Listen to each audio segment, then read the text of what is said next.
ఇక ఇదే అంశానికి సంబంధించి ఈరోజు ఐ న్యూస్ ఒక స్పెషల్ డ్రైవ్ చేపట్టింది. డ్రైవ్లో మనతో మాట్లాడేందుకు మన్యం కోటేశ్వరరావు గారు జూమ్ లైవ్లో సిద్ధంగా ఉన్నారు. వారిని అడిగి మరిన్ని విషయాలు తెలుసుకునే ప్రయత్నం చేద్దాం. కోటేశ్వరరావు గారు నమస్కారం అండి. నమస్తే. సో మొత్తంగా చూస్తున్నాం బీహార్ రాజకీయం పార్టీల మధ్య నుంచి ఈసీ అదేవిధంగా ఇండీ కూటమికి మారిపోయింది. ఎలా చూడాలంటారు సార్ ఈ పరిణామాన్ని?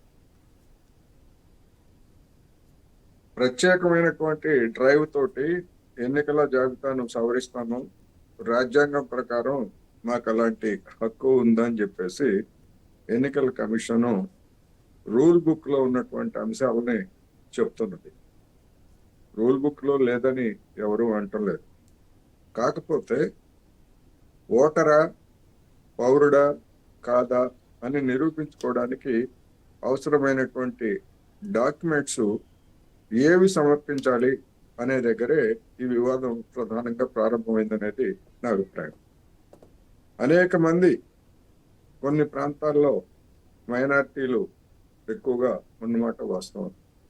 వాళ్ళందరూ బంగ్లాదేశ్ నుంచి అక్రమంగా వలస వచ్చినటువంటి వాళ్ళకి ఓటింగ్ హక్కులు ఇవన్నీ కూడా గతంలో ఇచ్చారని, అందువల్ల వాళ్ళందరి ఓటింగ్ హక్కుల్ని రద్దు చేయాలని చెప్పేసి బీజేపీ ఎప్పటి నుంచో డిమాండ్ చేస్తా ఉంది. దాన్ని ఒక వివాదాస్పదంగా చేశాం.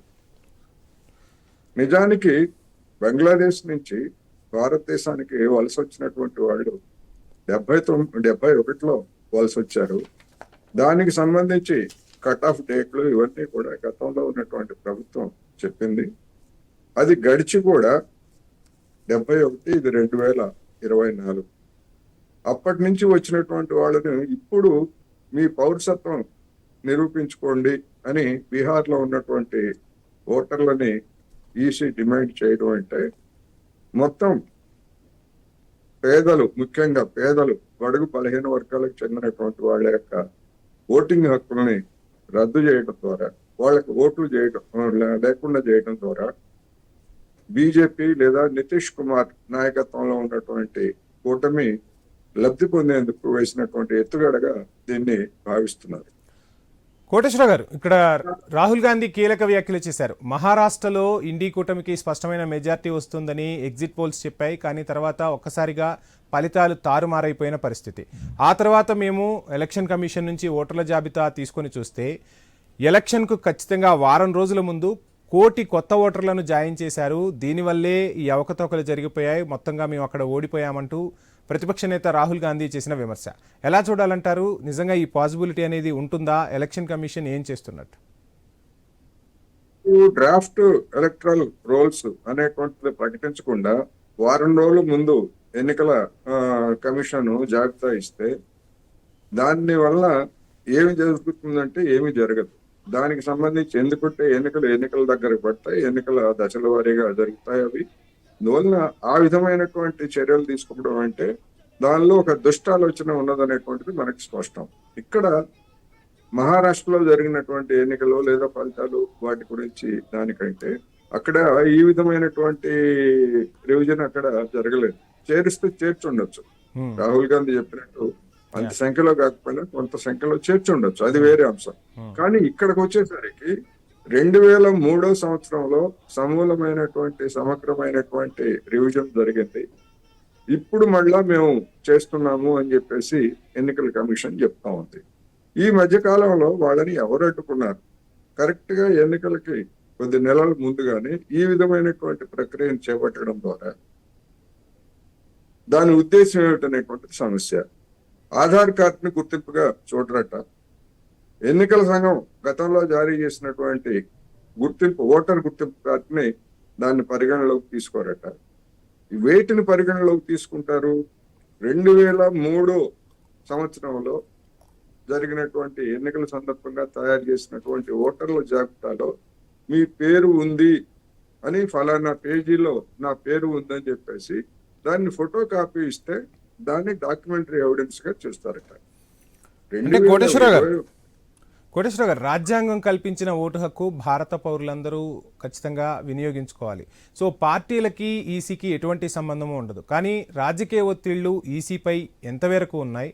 అదేవిధంగా ఈ మధ్య మనం చాలాసార్లు చూస్తున్నాం, ఈవీఎం ఓటింగ్లకు సంబంధించి కూడా పెద్ద ఎత్తున రచ్చ నడిచిన పరిస్థితి. ఇప్పుడు ఆ రచ్చ పోయి ఏకంగా ఓటర్ల లిస్టులనే మార్చేసే పరిస్థితికి వచ్చింది. ఈసీ అనేది ఒక స్వయం ప్రతిపత్తి గల సంస్థ కాదు, రాజకీయ పార్టీల చేతుల్లో బందీ అయిపోతుందన్న విమర్శలు ప్రతిపక్ష పార్టీల నుంచి వినిపిస్తున్నాయి. ఎలా చూడాలంటారు ఈ వ్యాఖ్యల్ని? ఈ వ్యవహారం బీహార్ ఎన్నికల రివిజన్ వ్యవహారం చూసినప్పుడు 100% ఆ విమర్శలు వాస్తవమే అనేది కనిపిస్తా ఉంది.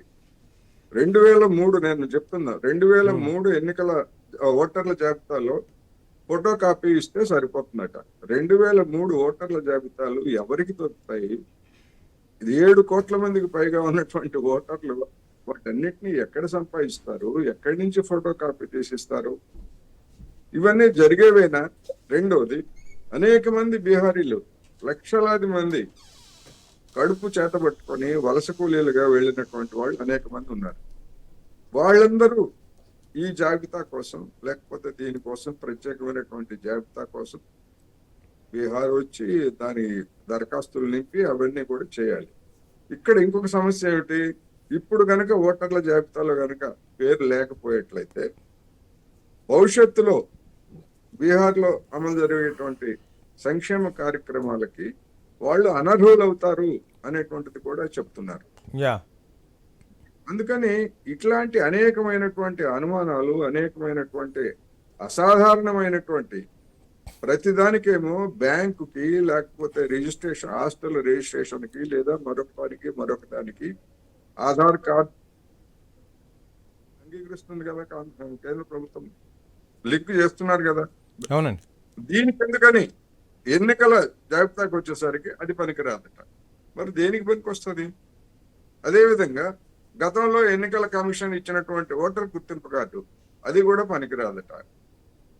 అంటే మరి పౌరులకు సంబంధించి పౌరసత్వ కార్డులు భారతదేశంలో అనేక పశ్చిమ దేశాల్లో ఇచ్చిన మాదిరి సిటిజన్షిప్ కార్డ్స్ ఏమన్నా ఇచ్చారా భారతదేశంలో ఉన్నటువంటి పౌరులకి?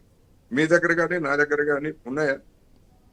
మన తాతల దగ్గర ఉన్నాయా? మన తండ్రుల దగ్గర ఉన్నాయా? రైట్, మన దగ్గర ఉన్నాయా? రైట్. కోటేశ్వర గారు, ఎక్కడ కోటేశ్వర గారు మళ్ళీ మాట్లాడదాం. మనకు బండారు రామ్మోహన్ రావు గారు